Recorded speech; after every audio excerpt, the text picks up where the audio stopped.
Good morning, everyone, and welcome to Cup Chat with Birding with Texas A&M AgriLife Extension Service. We are live on your Facebook page, so please comment and let us know that you're joining us and maybe where you're watching from. So if you're in Texas, tell us what county you live in, and if you're from out of state, let us know what state you're joining us from. So we're always excited to see our out-of-state friends join us. And so I am watching the comments today. And so also, if you have any questions as we speak, let us know. So today we want to welcome our special guest, Pam Goolsby, like school and cool, but Goolsby. So we're excited to welcome Pam today. She's out of the Kerrville area, and she is one of our she's also a master naturalist. So fun fact, if you don't know what a master naturalist is, the Texas A&M AgriLife Extension Service and the Texas Parks and Wildlife Partnership. Go Google Texas Master Naturalist. It's a great program to be involved in. So thanks, Miss Ellen, for joining us from Pennsylvania. So today, Pam and I are going to be talking about the great backyard birding count. And before we can dive into that, I'll let Pam introduce herself a little bit, talk a little bit about your birding story, Pam, and how you got interested in birding. All right. Well, I got started in birding as far as loving birds from both of my parents. My father always would have me listen for the rain crow, of course, the yellow-billed cuckoo. And then my mother was into wrens and sketched wrens quite frequently. And so I had a love for them, but then I got my children raised and did my job and finally wanted to get outside, and I was saying how much I love birds to my son-in-law, who is, I call him my scrub jay, because he is very sassy. And he said, if you love birds so much, why don't you learn their names? So I got me the Golden Book. I started out the Golden Book and a little pair of binoculars, and the minute I got binoculars on a bird, that was it. But as far as my spirit bird, it's kind of a weird one. It's a black vulture. I love the black vulture. Got started with them at Lockhart State Park. I had my husband over there to help me because in case I go blank. And anyhow, there were a pair of them that I named Tweedledee and Tweedledum. And I used to see them. I'd go walking for 3 or 4 hours and bird. And I would take pictures and go back and try to figure out what I'd seen all on my own. And so these two were always around. So I saw a lot of behaviors from them that I was, number one, I'd never seen black vultures living in the Dallas area.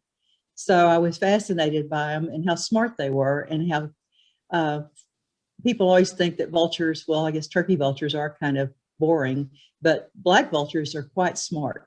They're kind of mischievous, and I kind of like that. That's neat. And that's interesting. You know, most people say they're spark birds or something super colorful and small and cute. You know, mine, I always say mine was a painted bunny. Oh, yes.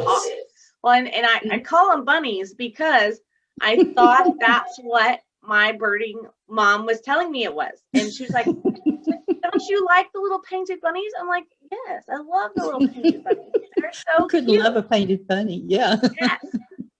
But they're not really bunnies, they're buntings. And so I think I called them painted bunnies for at least half a year before I realized that I was actually saying bunnies and not bunnies. Yes. And everyone else around me was right, and I was completely wrong. So you mentioned your husband's back there somewhere, and is he a birder as well? Do y'all bird together? Yes, I drug him into it. He started doing it, and then once we took the class of hawks with Byron Stone, then he was really into it because he loves the hawks. And, that's cool. So I think the more you love, the more you learn, the more you love it, because it's just always, you never learn quite enough, and you want to learn more. So it's fun. And I think that's completely true. As I learn more, I become a better birder and I enjoy it more. Yes. I started out with no birding knowledge, zero. And, you know, and I can see how I progressed over the years of being involved with birding with Extension, because you go, oh, there's a bird that flew by. And so you're just constantly seeing more birds versus just not even noticing them. Yes, it's like I think that's loggerhead shrike. You know, you go like, what's wrong with that mockingbird? You know, just look up and you go like, there's something not right. Yeah. Mm-hmm. Yes. I saw the cutest mockingbird though yesterday. Maybe it was yesterday or the day before. And I had to really take a look because he had fluffed up his feathers and he was really cute and fat and fluffy. And I was like, that's not a mockingbird. And then he flew off. I saw his wing bars, but really foolish. Yes, I always thought that was super cute. So we are supposed to be talking about the Great Backyard Birding Count.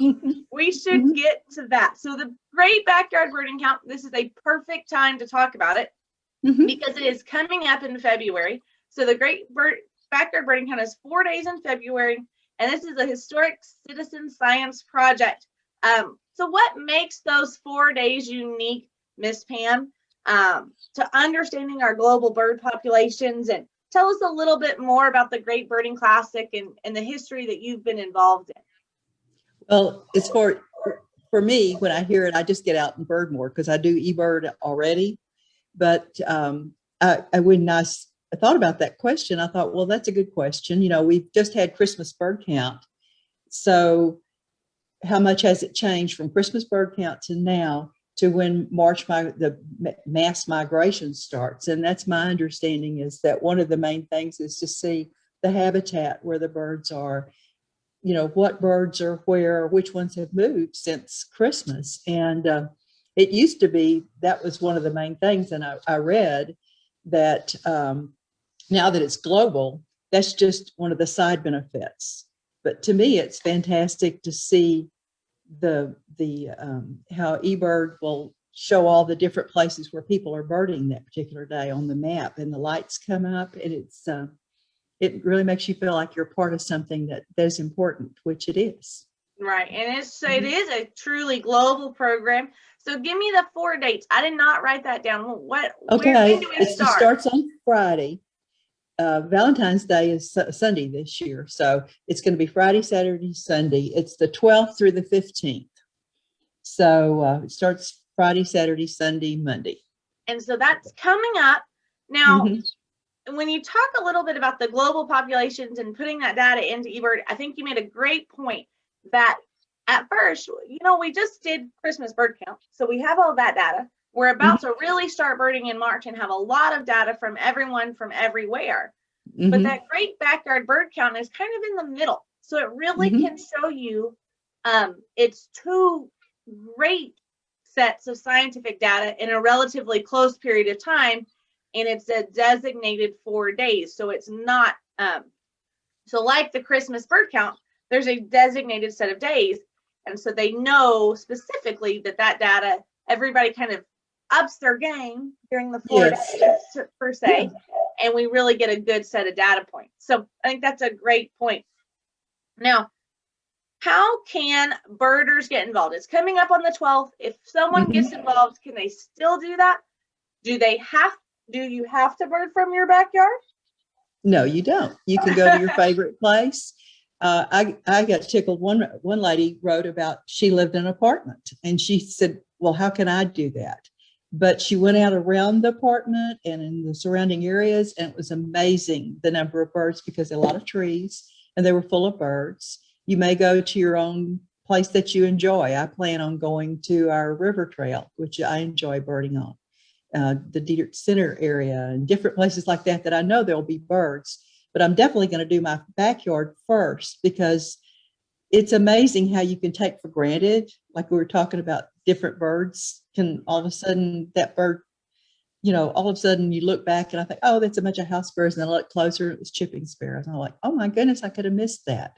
So I think we put on our new eyes and go out and really look at our backyard. And also, it's a good time to look at your habitat to see if you're providing a good habitat. If you have a backyard, or if you have acreage, do you have places for where those birds are welcome this time of year? Right. And Pam, we were talking before we went live that you have recently moved in Kerrville from down in the valley to up on the hill.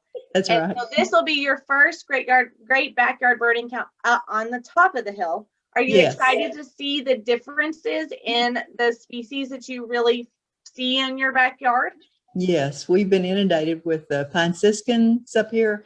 I don't know if we were living down there now, I don't think we would have gotten them. They've been coming through in great numbers. When we first moved here, we had a zone-tail hawk fly right by our balcony, things like that. So I'm anxious. I'm hoping our chipping sparrows stick around and lesser goldfinches, and our roadrunner. I'm hoping he comes through.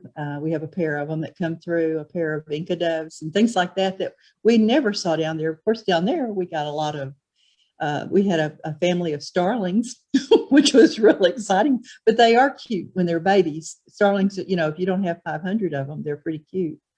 So, yeah, just a difference. And we have a hummingbird that's coming through right now that's a Rufus Allen's, could be either one. Mm-hmm. It's an immature, so unless I could catch it and take it to somebody, we'd never know. Well, absolutely. That is so fun. Well, I think that'll be very interesting from your perspective of that you've done great backyard bird. It's a mouthful. I'm just saying. It is. I'm glad you're saying backyard GBBC. That's why they abbreviate that. GBBC. Yeah. You've done GBBC in your backyard. I think that will be a very interesting comparison to look at your data from your own eBird account to kind of just see the difference between elevation levels and the species you're really used to seeing in one area, and how many of those just change just simply. Mm-hmm. So, and I hate to jump back, Cup Chat has no rules, Pam. I told you this. Oh, so, good. I'm good rules. So let's jump back a little bit and talk a little bit about how you got started birding and your mom being an artist and sketching. That made me think to remind everyone that yesterday we launched our first virtual birding seminar of 2021. So we're super excited. And it's called Get Started Sketching. And we're going to be talking about how sketching, here's the honest truth, guys. Pam, you might be artistically inclined because of your mother being artistic, but I am not. And so while I would love to be a great artist and sketch a beautiful bird like our presenter can, it's also a tool just to hone my birding skills. So I look forward to participating in the program to just learn the basics of sketching birds as well. So that way I can improve my identification skills because it makes us focus a little bit more on the features that we're seeing and really slow down as we bird. So go register for that. It's $15. The link is up. Scroll down just a little bit from the Facebook video, and $15. And that is going to, all those funds go to benefit our Rio Diablo Youth Birding Camp, which is this June for high school youth who are interested in becoming advanced birders. And so we're really trying to keep that cost as affordable as possible. So all the proceeds from that will go to support all those kiddos coming to camp. So there's my spiel, but that's neat that she was artistic enough. So are you artistic? You sketch a little bit? Not as much as my children are. They're both in the arts. My son is a sculptor and my daughter is a graphic designer for James Avery. So. Oh, I am a James Avery fan. Let me tell you. Will you please pass along to her that yes. I am so pleased, and I know the rest of the world out there does not need to hear this, but when I was in maybe 7th or 8th grade, my mom gave me her daisy ring. Yes. And let me show everyone what the daisy ring looks like. 10 plus years since I've been in 8th grade. So it is a daisy ring, and there's daisies all the way around. This is not the original daisy ring because I have broken this, I have squished it, and I have added to it. So it got to the point where it was so old and I had worn it down that I lost a whole daisy.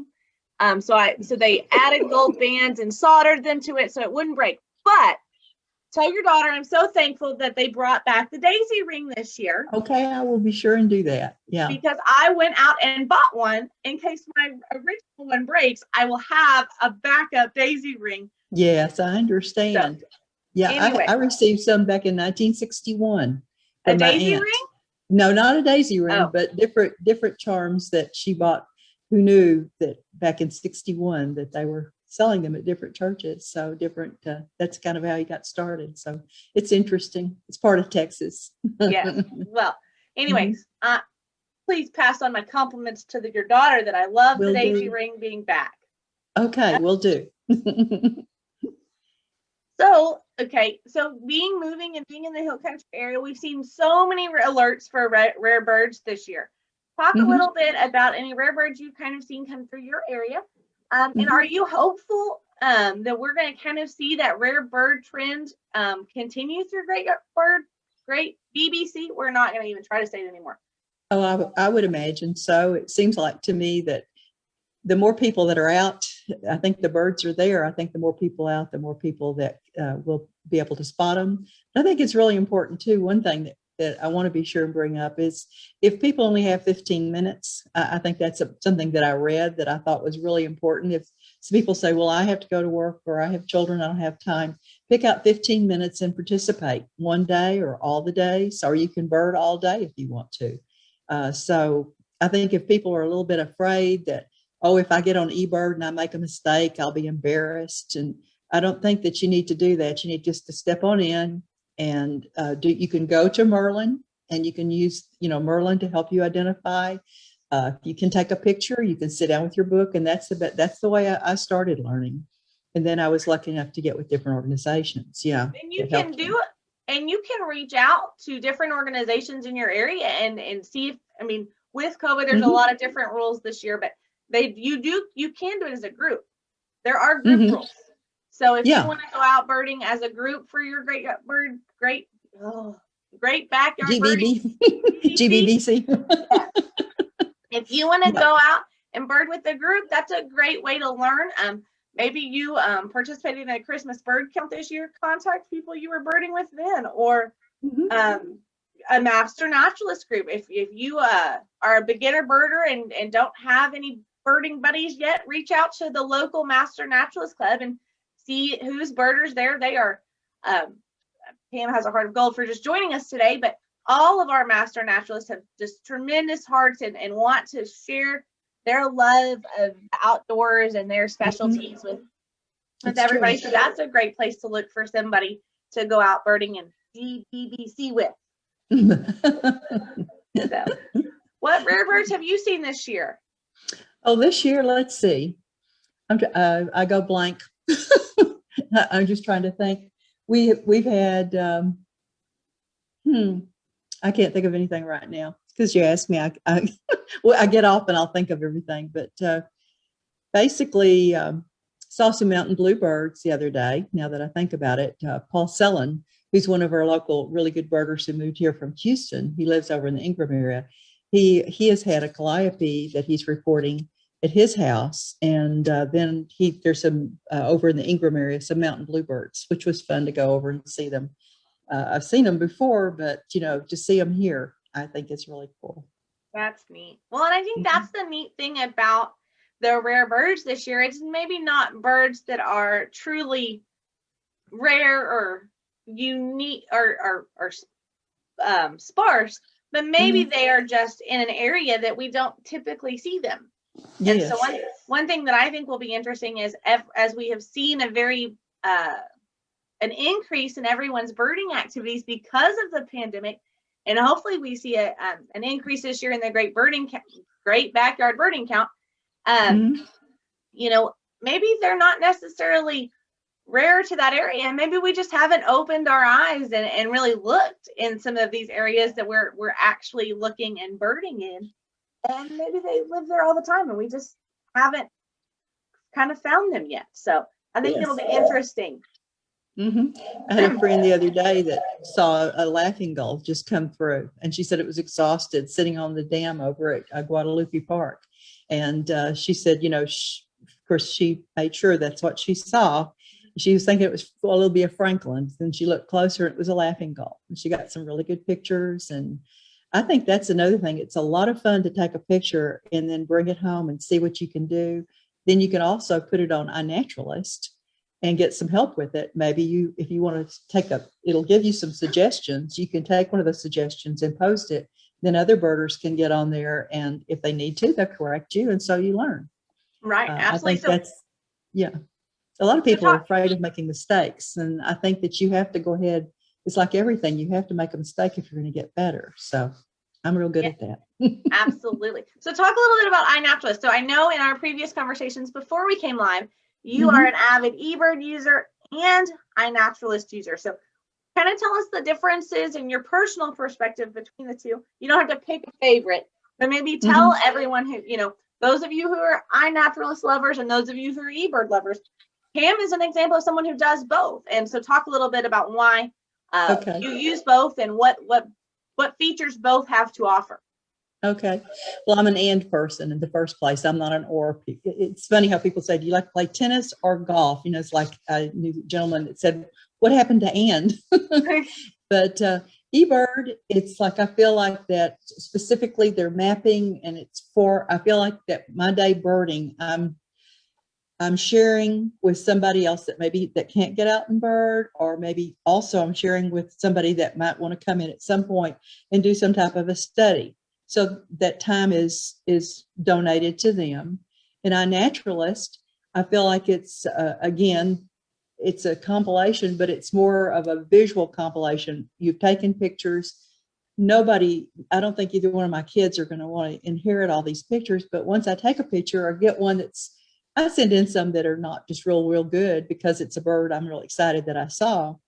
But hopefully if somebody needs to use that picture, or, didn't get to go birding that day and they want to go pull up iNaturalist and identify birds, it keeps them sharp. If they've been working all day and they want to come in and go birding, they can do it that way. They can come through and they go, oh, Pam, you didn't get that right.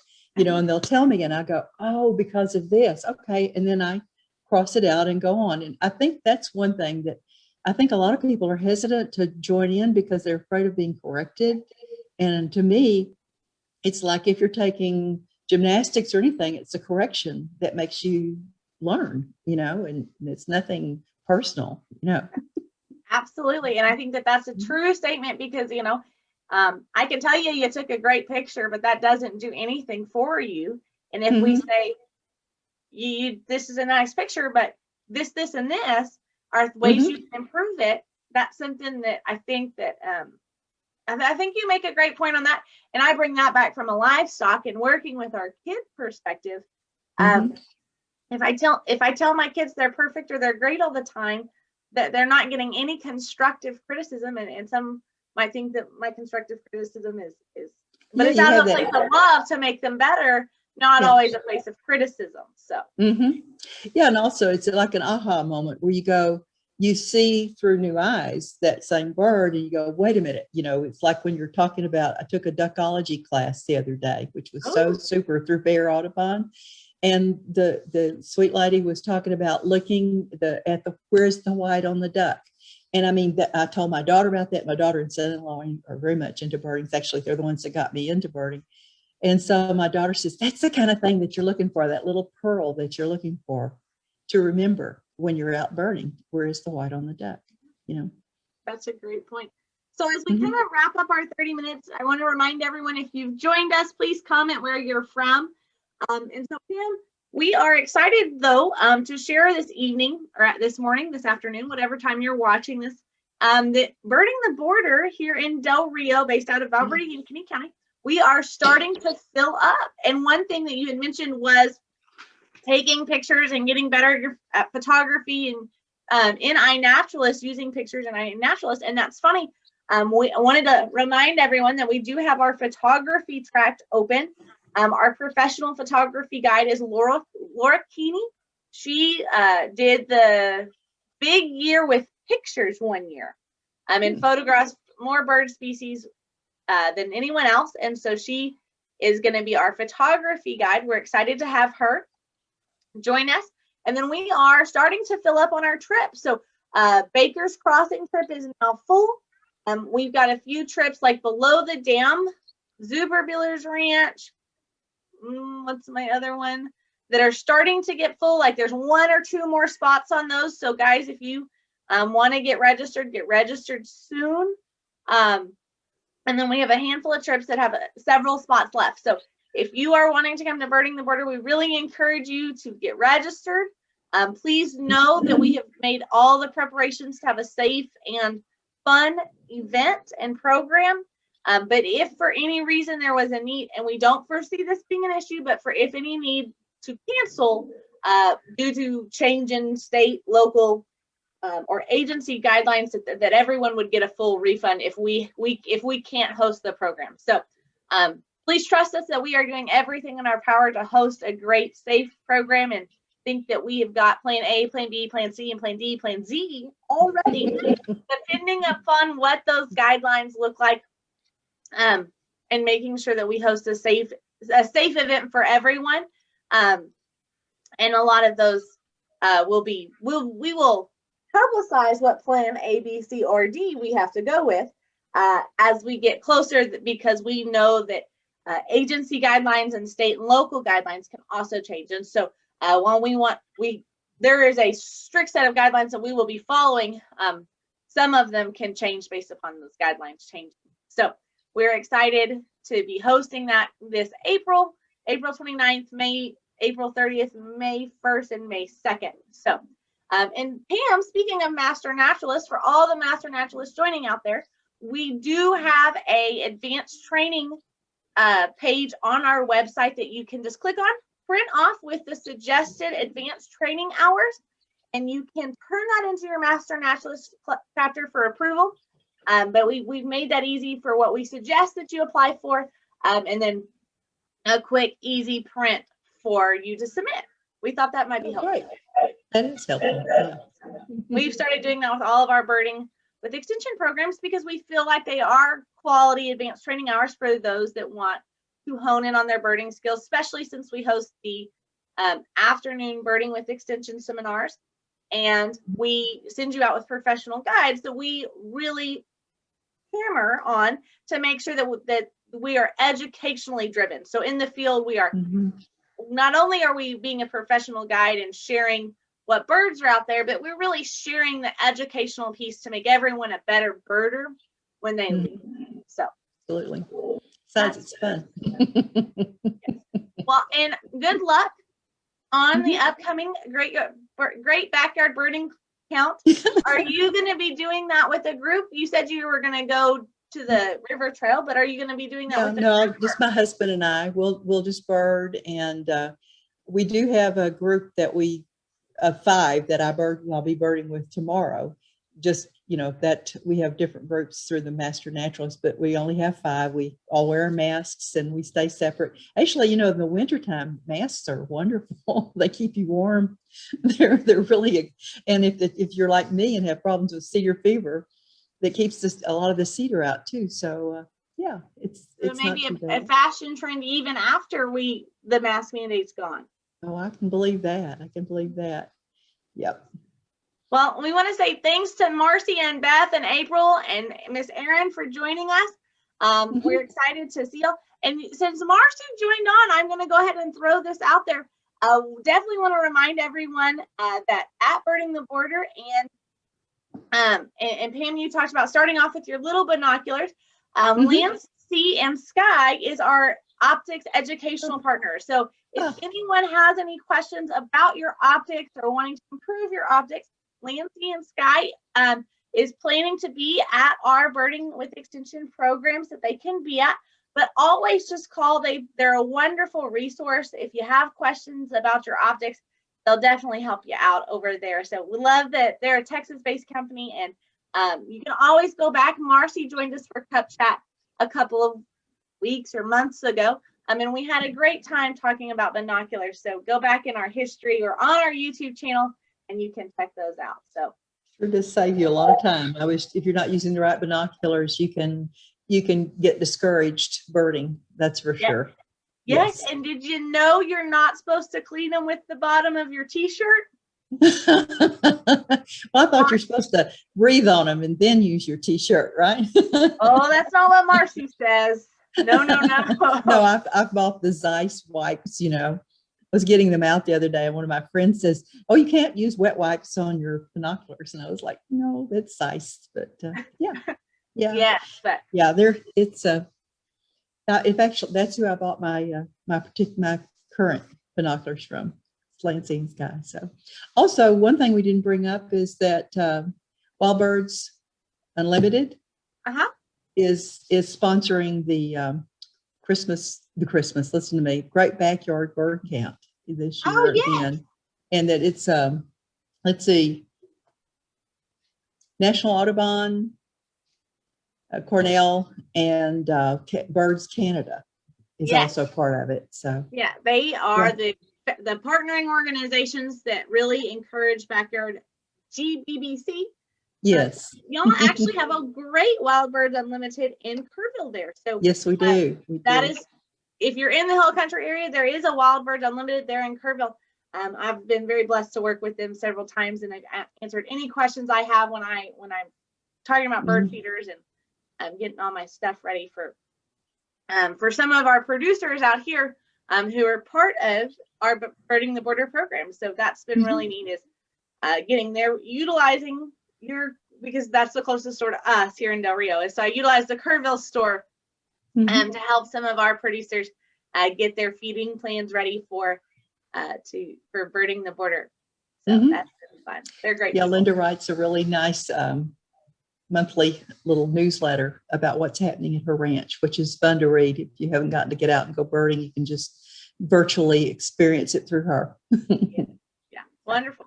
Well, thank you, Pam. We are coming up on our 30 minutes, so we try to kind of keep it there. You have anything else you want to share with everybody? No, just be sure and bird and be nice to people along the way so that we can keep. I was always with groups that were really nice when we were birding, to try to include people so that you encourage them to want to be birders too, instead of thinking that we're strange. No, not ever would people think birders are strange. Not obsessive at all, no. Well, we talked about that. So funny you say that. Again, no rules, we'll keep going. Funny you say that, is everyone has different hobbies, and I would assume that birders might look at some people who fly model airplanes and spend thousands and thousands of dollars on building model airplanes as a very odd investment. And I particularly have a livestock hobby. I spend thousands and thousands of dollars on livestock, and so it's all about what your hobby is, and to think any of them are strange. It's whatever anyone's cup of tea is. And so birds are your cup of tea. Yeah. So. Birding is contagious, though. It really is. You have to be careful once you put those binoculars up on a bird, especially like just start with a blue jay. Look at all the colors in a blue jay. It's amazing. Yes, I birded without binoculars for probably 3 years. I have just been, and it's a joke on Cup Chat that I have very good eyesight, and so I typically don't use binoculars when I was beginning to bird, because I was lucky enough that as a birder, I started with a professional guide all the time because of birding with the extension program. So when I wanted to see the bird, typically the professional guide goes, "Oh, it's right there. It's very close to us now." And so I was spoiled for sure. And so I have just gotten to be a regular binocular carrier.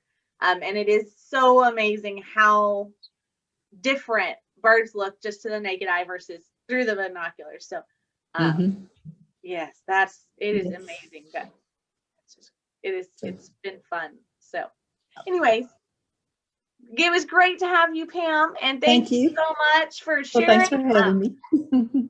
Absolutely. So, but happy, great backyard birding count, everyone. We will put a link in the comments today to the website where you can find more information about that. And you don't have to sign up, Pam, correct? You just have to start birding and put it in eBird. So spend your 15 minutes and participate this year, and let's have a record number of great backyard bird count participants here in the state of Texas. So thanks a lot. Thanks so much, everybody, and we hope you have a great Wednesday. We will talk to you later.